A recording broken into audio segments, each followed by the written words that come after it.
YG와 JYP의 책걸상. 책에 관한 걸쭉하고 상큼한 이야기. YG와 JYP의 책걸상이 찾아왔습니다. YG 강량구입니다. JYP 박재영입니다. 네, 박평 박혜진입니다. 자, 박평 이렇게 자주 나올 줄 알았으면 박평 말고 좀 더 새끈한 닉네임 하나 지어드릴 걸 그랬어요. 저도 이거 얘기할 때마다 영어로 할 걸 그랬나? 영어로 박평은 어떻게? 영어로 뭐라 그래요? 글쎄요. PC?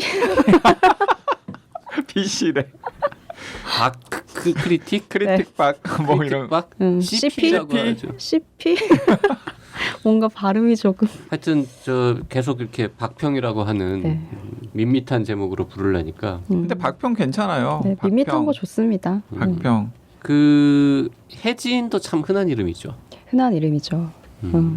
제 이름은 저는 사실 이름에 대한 불만은 별로 없었는데 성이 박이라서 그 거센 소리가 나요. 박혜진 할 때 네. 그게 어릴 때부터 싫더라고요. 박혜진. 네, 그래서 뭐 송혜진, 이혜진 뭐 이런 부드러운 연음들이 항상 부러웠었어요. 네. 양구만 하겠어요.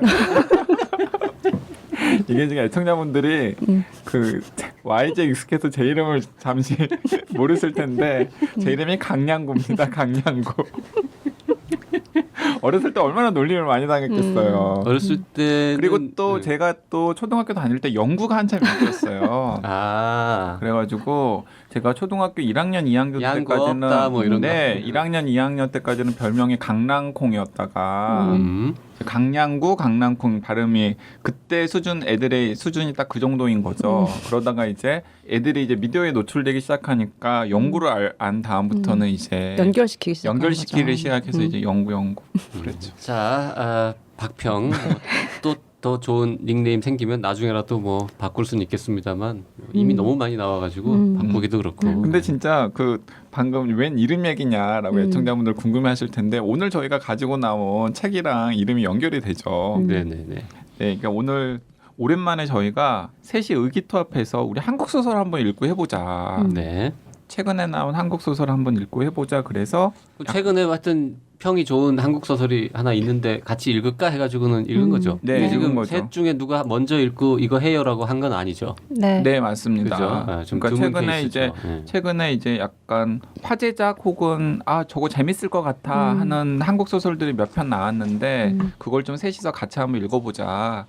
그래서 이제 먼저 눈에 들어온 게 서른의 반격이라는 책입니다. 네. 서른의 반격은 살짝 기대를 할 만도 한 게 이게 제5회 제주 4.3 평화문학상 수상작인데 상금이 7천만 원이나 되는. 네. 네. 근데 큰 문학상이죠. 전에 이 같은 상을 받은 작품이 바로 저희 책걸상 첫 게스트로 출연했던 장강명 작가의 댓글 부대였거든요. 근데 이 제주 4.3 평화문학상은 그 수상하는 작품들이 괜찮은 작품들이 좀 있었어요. 1회 작품이 이제 구소은 작가 검은 모래였는데 네. 그것도 이제 제일 한국인 그리고 뭐 좀 분단의 이야기들을 좀 제법 잘 풀어낸 소설이어서 평가가 좋았었고 댓글 부대 뭐 많은 분들이 아시는 것처럼 아주 재밌는 소설이었죠. 네, 그리고 그래서 댓글 부대는 4.3 평화문학상 수상한 다음에 이제 민음사에서 주는 오늘의 작가상을 독자들이 뽑는 네. 문학상으로 성격을 바꿨었는데 거기에서도 오늘의 작가상을 받은 작품이죠. 네. 그래서 날로 이 4.3 평화문학상에 대한 기대도 좀 높아지고 있는 상황이기도 하고 또 이 소설을 쓴 작가님의 전작이 또 화제가 많이 됐었던 작품이어서요. 이 작가에 대한 기대감도 좀 있는 편이죠. 네, 그래서 오늘은 이제 손원평 작가의 서른의 반격이라고 하는 소설을 저희가 읽고서 이야기를 나눠보려고 합니다. 네. 손원평 작가는 또 개인적으로도 화제의 인물이죠. 일단 이 경력이 좀 이채로운데 그 제가 알기로는 한 30대 후반 정도의 나이로 알고 있는데 손원평 이름만 놓고 보면 남자 작가인가 네. 싶은데 사실은 여성 작가죠. 저는 서른의 반격 읽기 시작하기 전까지 남자인 줄 알았습니다. 저는 그 여성 작가인 줄 알았어요. 왜 여성 작가인 줄 알았냐면 이분이 이제 영화판에서 아마 경력을 시작하신 걸로 알고 있어요. 영화 아카데미 졸업하셨더라고요. 네, 영화 아카데미 졸업하셨고 아마 단편 영화도 만드셔서 사실은 초기의 사회 경력은 영화 감독으로 시작을 하셨고 그다음 시네20이라 아마 영화 평론을 네, 맞아요. 네. 이제 기고를 하시면서 영화 평론상을 네, 영화 평론상을 받아서 영화 평론가로 이제 데뷔를 했고 사실 영화 감독, 영화 평론가로 경력을 시작하다가 아마 결혼해서 아이를 낳고 난 다음에 이제 청소년 성장기의 청소년을 주인공으로 한 아몬드라고 하는 굳이 분류하자면은 뭐 청소년 소설이라고 분류할 그 법한 책도 무슨 상 받았죠. 네, 그 창비 책도 청소년 문학상. 청소년 네. 문학상. 그러니까 창비 청소년 문학상이 이제 또 완득이 같은 걸로 문학상이죠. 이제 약간 신진 작가들의 그런 네. 배출 등용문처럼 이렇게 된 또 그런 상이라서 일단 완득이는 이제 영화를 봐서 무슨 내용인지 아는데 이제 아몬드는 안 봤단 말이죠. 근데 청소년 문학상을 받은 책은 쉽게 손이 가지 않는 JYP 비정상인가요? 아니요 정상이죠. 정상입니까? 네, 네. 그러니까 저는 이제 다행이네요.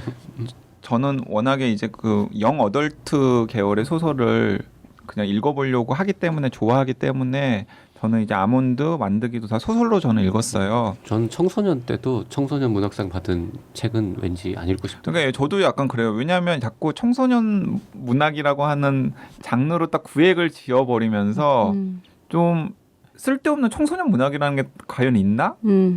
뭐 이런 생각이 들어서 저도 약간 좀 거기에는 거부감이 있는데 어쨌든 저는 좀 이렇게 재밌는 청소년 문학이라고 하면 한번 읽어는 봐요. 근데 완득이나 아몬드는 괜찮았는데 아몬드는 되게 이제 소재가 되게 독특해요. 그러니까 그 흔히 이제 편도체라고 있잖아요. 우리 뇌에. 네. 이제 파충류의 뇌라고 이제 흔히 하죠. 보통 이제 감정과 관계돼 있는 뇌라고들 이제 많이 얘기를 하는데 공포, 뭐 슬픔, 불안 뭐 이런 것들을 이제 느끼는 뇌의 부분으로 이제 많이들 알려져 있는데 그게 이제 아몬드처럼 생겼거든요. 네, 이름도요. 그 아미그달라라고 네, 아몬드하고 비슷하네요. 같은 어원을 가진 네. 말입니다. 근데 그 아몬드가 바로 그 아몬드예요. 그래서 편도체가 정상보다 작아가지고 이제 감정에 굉장히 무딘. 그러니까 슬픔이나 기쁨이나 그런 것들을 제대로 느끼지 못하는 아이가 이제 주인공입니다. 그 아이가 이제 가족이라던가 주변 사람들 그리고 이제 학교의 친구들과 이제 관계 맺으면서 일어나는 여러 가지 에피소드들, 우픈 에피소드들 같은 것들이 이제 그려져 있는 작품이 두 분은 아몬드거든요. 아몬드는 보셨나요? 네, 저는 아몬드 읽었어요. 네, 저도 읽었고요. 네. 이 창비 청소년 문학상 수상 작가들을 보면은 좀 눈에 띄는 작가들이 있습니다. 그 아까 완득이 김여령 작가 그리고 뭐 구병모 작가도 그렇죠. 네, 요 출신인데요. 저는 구병모 작가 아주 좋아하거든요. 네. 여기서 상을 받았지만 다 성인 소설들을 쓰고 있고 그래서 아몬드를 읽고 나서도 저는 이 손원평 작가가 청소년 문학을 계속 쓸 사람이 아니라 이게 반경을 틀림없이 넓혀가겠구나라는 생각을 했었어요. 그래서 이 아몬드는 일단 그 이제 감정 표현 불능증을 앓고 있는 소년이 이제 주변의 외부 자극들에 의해서 조금씩 이제 감정을 조금 알아가는 그런 성장 소설이었고 이제 그 다음 서른의 반격은 이제 어떤 소설일까 굉장히 궁금해지는 작가였죠. 그리고 또 개인사 쪽으로 좀 그냥 뒷담화를 하자면은 그 저는 사실 박평이 얘기해줘가지고 그렇구나 하고 연결을 시켰는데 이 손원평 작가 아버님이 되게 유명하신 분이에요. 저는 오늘 알았습니다. 그러니까 좀 전에. 진짜 이름만 알면 아마 애청자분들도 다 아는 분의 따님이시죠, 이분이. 누굴까요? 손씨성을 가진 사람 중에 제일 유명한 사람은 누구죠? 그분 아닐까요? 손현재. 손현재. 손현재보다 이분이 더 유명하지 않을까? 왜냐하면 손현재는 어르신들 중에는 모르시는 분들도 있을 것 같은데. 손예진? 너무 순발력이 좋으신데요. 순발력 좋으신데요? 근데 다 여자야. 네. 누굽니까? 예, 정치인 손학규 씨가 손원평 작가의 아버지죠. 그러니까 손원평 작가가 차녀래요. 그래서 이렇게 방송 준비하면서 손원평 작가에 대한 기사들 이런 것들을 검색을 해보니까 이 손원평 작가는 결혼했다라는 것도 신문 기사가 날 정도더라고요. 예. 안 봤지만 손원평이라는 작가가 결혼했다고 났다기보다는 손학규의 차녀가 결혼한다라고 네, 기사가 났죠. 뭐 유명하신 분을 아버지로 둔 사람의 어쩔 수 없는 평범하게 결혼했다. 뭐 이런 식의. 저희가 이제 아까 처음에 시작할 때 혜진이라는 이름 참 흔하지 않냐 뭐 이 얘기를 했는데 오늘 다룰 책의 서른의 반격이라는 제목의 소설의 주인공이 지혜입니다. 지혜. 지혜. 아, 흔한 이름이죠. 그리고 네. 이제 그 흔한 이름인 게 소설 속에 이제 나오죠. 네, 그러니까 이게 이 서른의 반격이 제주 4.3 평화문학상 수상을 할 때 제목이 88년생이었대요. 아 원래 제목이 원래 제목이 88년생. 8년생, 네, 88년생이었대요. 그러니까 약간 82년생 김지영이랑 묘하게 겹치는데 82년생 김지영에도 이제 김지영이라는 이름에 대한 에피소드가 네. 나오잖아요. 나오죠. 네. 그리고 실제로 82년도에 가장 많은 여자의 이름이 지영이었는데 이 서른의 반격의 주인공 이름은 지혜인데 사실 제가 찾아봤더니 88년생 중에서 가장 많은 여자의 이름이 지혜더라고요. 찾아본 거네. 찾아봤어요. 예, 지혜고 그 다음에 두 번째가 지은, 그 다음에 수진, 그 다음에 혜진. 그리고 남자는 지훈. 저희 독변 양지훈 변호사의 지훈. 그렇네요. 네. 그다음에 성민, 현우 뭐 이런 순이었다고 그래요. 아 여기 뭐 진짜 지영, 지혜, 지은, 수진, 혜진, 지훈, 성민, 현우 제가 다 아는 사람들이에요. 네, 저도 다 이런 아는 이름을 가진 사람인데. 사람들 다 있어요 주변에. 그래서 이제 여기 보면은 이제 그 지혜라는 주인공은 항상 이제 그것도 되게 이제 굉장히 독특한데 처음에는 양구 같은 이름을 가질 뻔했어요. 되게 맞아요. 자학하는 건가요? 뭐였죠? 지금 기억이 안 나는. 되게 저도 모르게 막 동의를 해버리고 말았어요. 네. 황당한 이름을 할아버지가 할머니인가가 지어다가 추봉. 추봉. 추봉. 네, 그러니까 돌아가신 이제 할아버지가 죽기 직전에 유언으로 손녀딸의 이름을 지어주고 돌아가신 거죠.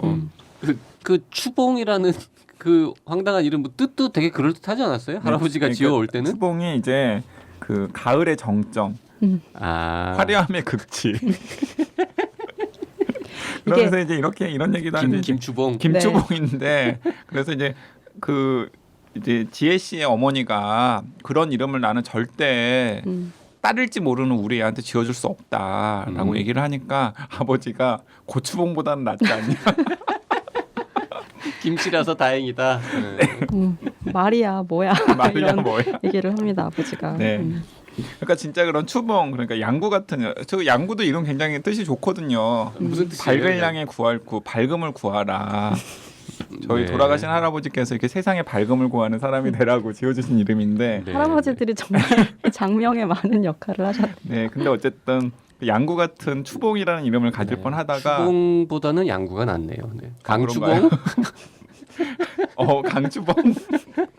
근데 강추봉이야 그거 알 죽이는데. 아직 분위기가 너무 유쾌한데 소설의 분위기가 이런 유쾌한 분위기예요. 왜 뭐 유쾌해요. 네, 유쾌한 네. 분위기입니다. 그런데 이제 어머니께서 도저히 우리 애한테는 그런 추봉이라는 이름을 지어줄 수 없다고 하면서 출산 투쟁을 하시죠.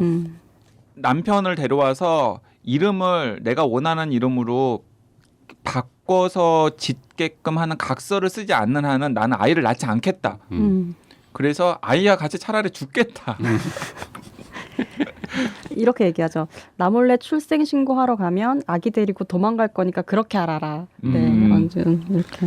그러면서 이제 지어진 이름이 지혜인데 사실은 그게 이제 역설적으로 주인공한테는 큰 스트레스였죠. 큰 스트레스였죠. 왜냐하면 학교에 막상 들어가 보니까 한 반에 보통 지혜가 기본 2명은 있고 어쩔 때는 3명까지도 있는. 서너 명이 있을 수 있죠. 그래서 항상 자기는 초등학교 때는 지혜가, 지혜나, 지혜다로 불렸고 이제 중고등학교 가면 지혜 A, 지혜 B, 지혜 C로 불려서 심지어 고등학교 때는 B로 불렸잖아요. 지혜 빼고 지혜 B로 빼고 떨어지고. B로. 예. 그러니까 김지혜 A의 이름은 지혜였고 김지혜 B인 주인공의 이름은 그냥 B. B.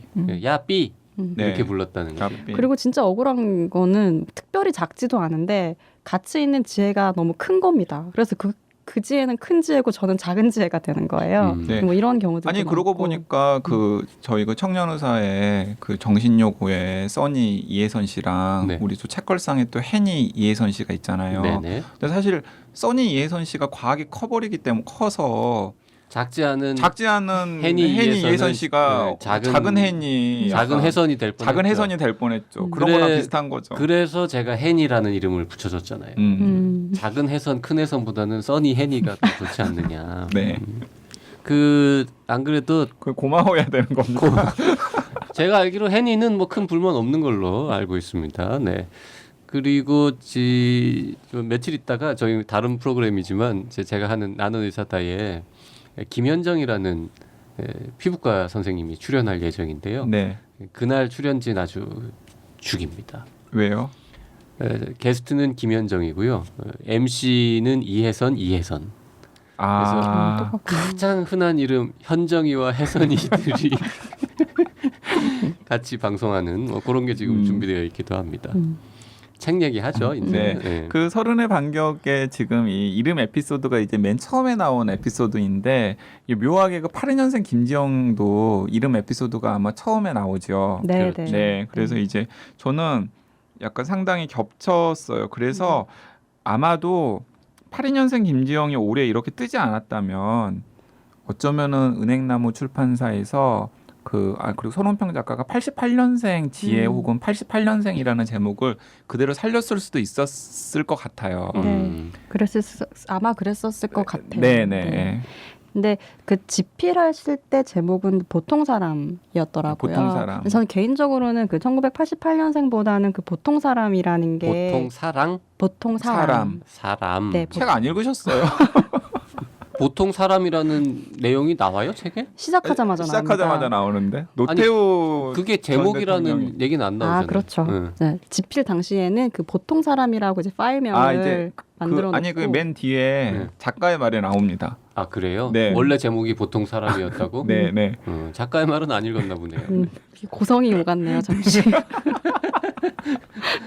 예민해지셨어. 네, 분명히 네. 읽었는데 네. 왜 안 읽었다고 해. 막 그래서 저 그리고 그 보통 네. 사람 싫어합니다. 아, 저도 별로 안 좋아합니다. 네. 그분 좋아하는 사람 별로 없습니다. 네. 제 말해도 될까요?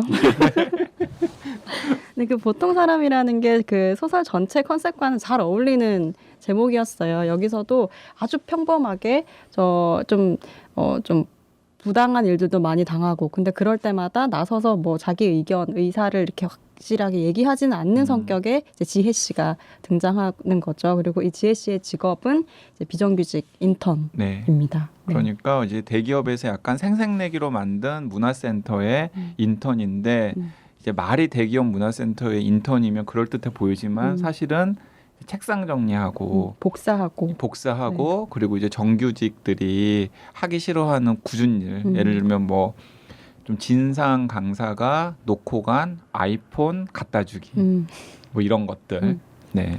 근데 여기서 일을 잘 하다 보면 어쩌면 정규직이 될 수 있지도 않을까라는 생각을 하는 거죠. 심지어 이제 아카데미에서 벗어나서 그 문화 콘텐츠 기업으로 유명한 그 대기업의 본사 직원이 될 수도 있지 않을까라는 희망을 가지고 사는 이제 30살 지혜 씨의 이야기가 이제 이 책의 이제 큰 골격이죠.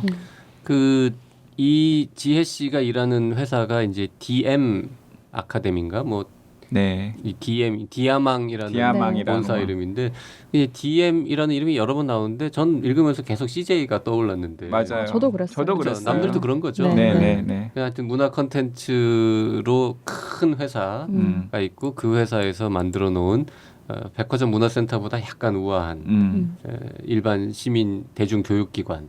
그리고 이제 그런 재벌 기업에서 왜 이런 문화센터를 지었을까? 창업자가 배운 게 없는 게 한이 되어서 그런 좀 문화적인 취향을 좀 이렇게 약간 티내기 위해서 지었다라는 대목도 이제 소설에 나오고요. 자, 이 소설은 저는 하여튼 앞부분은 상당히 흥미롭게 재밌게 읽었습니다. 설정은 좀 괜찮았고요. 특히 이제 거의 처음에 나오는 그 아까 진상 작가 전화기 휴대폰 갖다 주는 장면, 그 장면 아주 좀 쓰는데 이러고 아주 기쁘게 봤어요. 이게 뒤에 가서는 조금 힘이 빠진다는 느낌이 없지 않았는데 앞에 시작 부분은 아주 매력적이라고 그러니까 봤습니다. 이제 소설의 전체적인 골격은 이런 거예요. 그러니까 지혜 씨가 당연히 주인공이고요. 그리고 지혜 씨의 시선 혹은 지혜 씨의 독백 이런 것들로 이제 소설이 전체적으로 이제 진행이 되고 있고 소설 한 3분의 1 정도부터는 이제 규옥이라고 하는 지혜 씨의 이제 지혜 씨와 이제 직장 동료인 인턴이죠. 또 다른 인턴이 등장을 하면서 이제 그게 약간 변주를 주고 그리고 그 규옥 씨와 함께 이제 우쿨렐라를 이제 배우게 되는데 그 우쿨렐레 죄송합니다.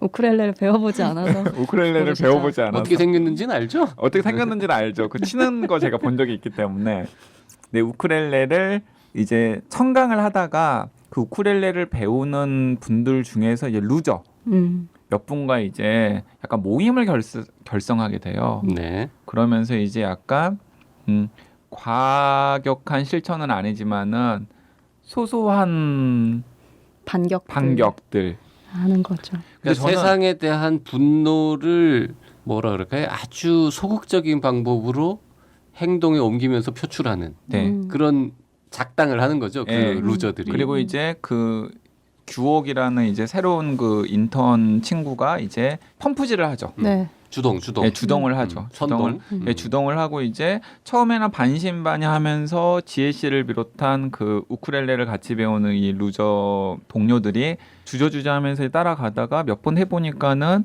크게 부담스럽지는 않은데 상당히 통쾌하단 말이죠. 그래서 이제 그걸 하게 되는데 저는 사실 그 대목부터 소설의 긴장이 확 떨어져 버리더라고요. 그 대목이라는 게 어떤 부분이죠? 딱 그 대목부터 그러니까 실제로 그 반격하는 반격을 대목부터. 해 나가면서부터 저는 네, 그래서 저는 이게 그래서 저는 좀 그랬어요. 그러니까 왜냐하면 서른의 반격이면 그 대목부터 확 재밌고 막 그래야 되는데 오히려 그 대목부터 소설의 긴장감 너무 자기적이고 그런 느낌이 딱 들어가지고 저는 그때까지는 기대했어요. 반격을 이제 뭔가 일을 꾸미면서 뭐 하나하나 행동에 옮길 때까지는 기대를 한 게 뭐냐면 야 과연 어떤 황당무계한 짓을 큰 사고를 치겠구나 이들이.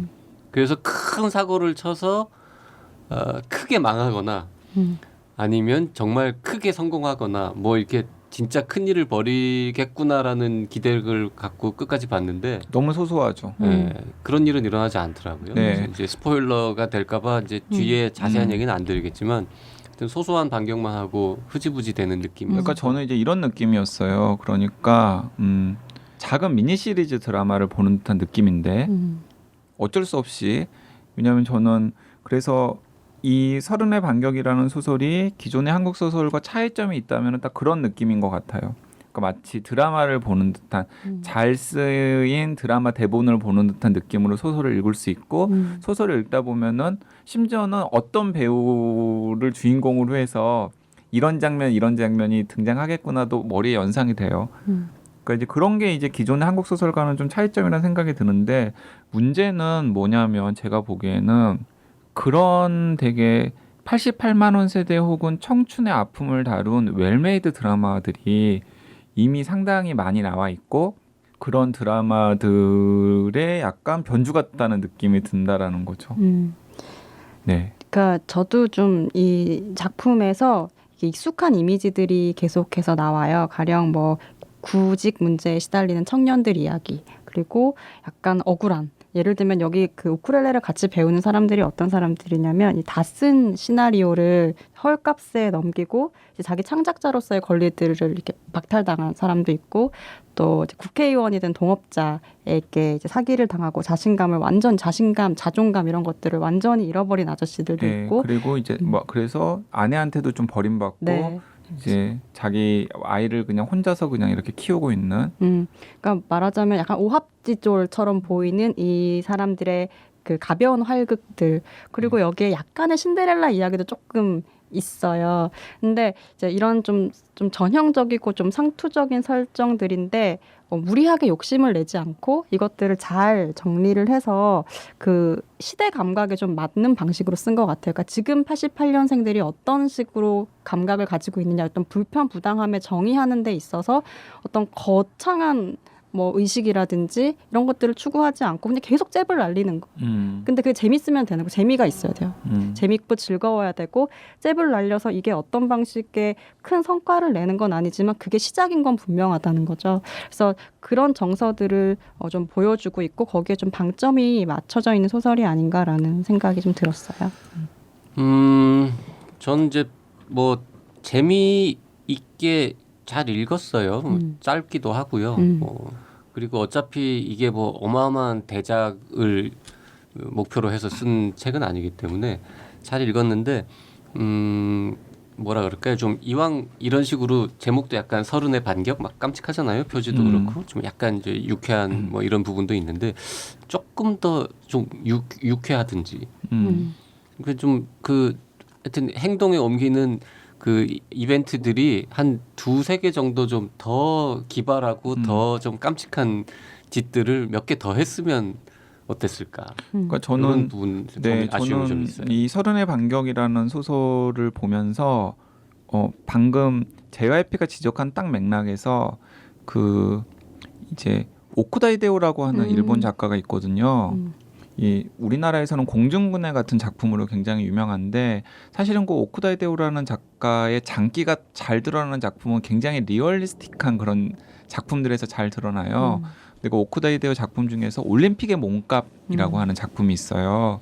그게 이제 1965년인가 도쿄올림픽을 무대로 하는 소설인데 거기서도 이제 뭔가 사회의 부조리에 눈을 뜬 주인공이 이 올림픽 테러를 기획하면서 일어나는 여러 가지 소동들을 이제 굉장히 좀 약간 차가운 시선으로 그린 작품이거든요. 근데 저는 그 소설을 이제 오쿠다 히데오의 좀 약간 가벼운 소설을만 많이 보셨던 분들에게 이제 올림픽의 몸값 한번 읽어보면 전혀 다른 면모를 느끼실 수 있을 거예요 하면서 많이 권하는데 저는 좀 이 손헌평 작가가 어차피 드라마에서 나오는 그리고 다른 소설에서 조금씩 변주가 되는 이런 에피소드들을 좀 이렇게 잘 직조하는데 공을 들이기보다는 약간 좀 더 소설적인 상상력을 발휘해서 약간 스케일 큰 그런 것들을 차라리 딱 넣어서 서른의 반격이라는 제목으로 이런 주인공들을 가지고 서른의 반격이라는 제목으로 이렇게 했으면 오히려 좀 더 통쾌하면서도 재미있는 작품이 되지 않았을까 하는 생각이 들기도 했습니다. 저는. 찬성합니다. 네. 그 올림픽의 몸값은 저도 관심 있어서 보고 싶었던 책인데 그 2권짜리잖아요. 네, 2권이죠. 더 더럽게 두껍잖아요, 그게. 아니 근데 JYP가 좋아하는 그 해리 커버트의 진실, 네. HQ만큼 몰입감이 있을지는 모르겠지만은 저는 그 정도의 몰입감이 있었어요. 아 그래요? 네, 굉장히 잘 그 읽힙니다. 책이 공중근해 정도의 볼륨이었으면 진작에 봤을 텐데 공중근해랑은 공중근해보다 한 3배 이상 두껍기 때문에 공중근해랑은 너무 느낌이 다른 소설이에요. 그러니까 오쿠다 히데오가 우리나라에서는 공중근해랑 그리고 남쪽으로 튀어 네. 이 두 가지로 딱 이미지가 딱 이렇게 약간 연장선거도 조금 알려져 있지 않습니까? 그렇죠. 네 뭐. 박혀 있는데 사실은 그런 소설들은 오쿠다 히데오의 진짜 그 한 부분이고요. 다른 부분에 진짜 그 리얼리즘 소설가로서 오쿠다 히데오가 있거든요. 그 YG는 사석에서도 오쿠다 히데오 되게 얘기 많이 합니다. 네. 저는 이제 그런 부류, 팬입니다. 그런 쪽에. 예. 그래서 오쿠다 히데오에 못 미친다라는 얘기를 하는 거죠 지금 서른의 반격은. 못 미친다라는 얘기를 하는 게 아니라 오쿠다 히데오의 올림픽의 몸값 같은 좀 소설을 염두에 두고 그러니까 스케일을 크게 썼다라면 오히려 훨씬 더 기존의 드라마라던가 영화라던가 아니면 소소한 그런 이런 소설들과 좀 차별화가 되면서도 약간 서른의 반격이나 혹은 작가의 의도와 부합하는 무엇인가가 될 수 있지 않았을까. 그러니까 작가는 이런 생각을 했을지 모르겠어요. 어차피 저항한다고 몸짓을 하지만은 결국에는 찌질한 어떤 것으로 끝날 수밖에 없는 현실을 그냥 보여주고 싶었을 수도 있는데 그런 건 이미 다른 데서 너무 많이 보여주고 있기 때문에. 자, 왜냐면 오쿠다 히데오보다 훨씬 젊고 이 구력이라고 그래요, 뭐라 그래요, 이제 그렇죠. 책 쓴 것도 이번에 이제 2번째 장편이니까 네. 앞으로 기대를 해볼 수는 있겠죠. 오쿠다 히데오하고 직접 다이다이로 비교하면은 손 작가가 섭섭해요. 네, 맞습니다. 네. 오쿠다 히데오가 38살에 쓴 책이랑 비교를 해줘야 되는 거죠. 근데 아마 이 서른의 반격은 이 드라마 기획자들이 보면은 야 이거 그냥 그대로 드라마를 만들어도 되겠는데 장면화가 그냥 되죠. 읽고 있으면. 네, 왜냐하면 심지어는 이 뒤에는 소설에 언급된 곡들이 또 리스트업 되어 있어요. 그렇기 때문에 중간중간에 정말 이런 곡들을 배경으로 깔면서 이렇게 한다면 드라마로 만들기에도 약간은 뭔가 한 방이 부족하다라는 느낌은 듭니다. 네. 요즘 드라마들은 점점 더 이렇게 뭐 어떻게 보면 좀 자극적이라 그럴까요? 뭔가 반전 뭐 이런 게 한번 빵 한 번 쳐줘야 되는 게 있는데. 근데 또 한편으로는 그 이제 드라마는 어쨌든 그 캐릭터 플레이이기 때문에 사실 이렇게 안정적인 이야기 위에서 또 매력적인 캐릭터들이 나오면 또 이제 그 가능성도 적진 만약에 않겠죠. 서른의 반격을 가지고 뭐 한 16부작 미니 시리즈 같은 거를 만든다 그러면 A급 드라마 작가가 뭐 손 작가도 뭐 영화 시나리오 같은 것도 아마 공부를 하고 배우셨겠지만 드라마 잘 쓰는 분이 저걸 가지고 쓰면서 뭔가 하나쯤은 에피소드를 하나 큰 걸 하나 집어넣어가지고 추가해서 만들면 할 수 있겠다. 그 정도 평가하고 싶네요. 저것만 가지고는 약간 밋밋합니다. 자, 저희가 오늘은 서른의 반격 얘기를 하고 있는데요. 오늘은 이 정도에서 줄이고 다음 시간에 더 자세한 얘기 나눠보도록 하겠습니다. 네, 감사합니다. 고맙습니다.